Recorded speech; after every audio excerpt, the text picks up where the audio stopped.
63 வயதான Steve diamond நிகழ்ச்சியில் பங்கேற்ற 7 நாட்களுக்குப் பிறகு மே 2019இல் ஆம்ஷியரில் உள்ள போர்ட்ஸ்மவுத்தில் உள்ள அவரது வீட்டில் மர்மமான முறையில் உயிர் நீத்தார்.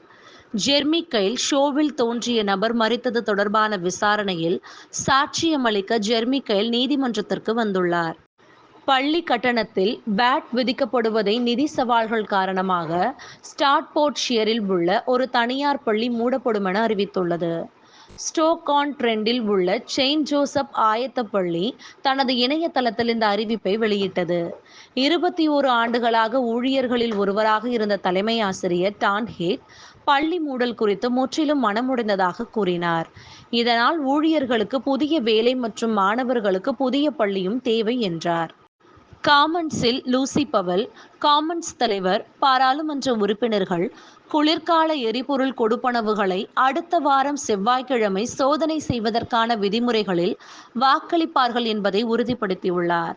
இது விவாதத்திற்கான முடிவை எடுக்க வாக்கெடுப்பு பிற்பகல் நடைபெறும் என்று கூறினார்.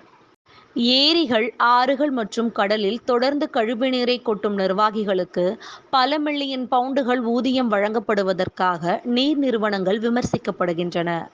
மாசுபாட்டை எதிர்த்து போராடுவதற்கான புதிய அரசாங்க சட்டத்தின் கீழ் தண்ணீர் நிறுவன முதலாளிகள் போனஸ் பெறுவதை தடை செய்யலாம் மற்றும் சிறைக்கும் அனுப்பப்படலாம். முன்மொழியப்பட்ட இந்த சட்டங்கள் இங்கிலாந்து மற்றும் வேல்ஸிற்கும் பொருந்தும். மாசுபடுத்தும் நிறுவனங்களை சமாளிப்பதற்கும் அபராதம் விதிக்கப்படுவதை எளிதாக்குவதற்கும் சுற்றுச்சூழல் செயலாளர் ஸ்டீவ் ரீட் விரைவில் சட்டம் நடைமுறைப்படுத்தப்படும் என கூறியுள்ளார்.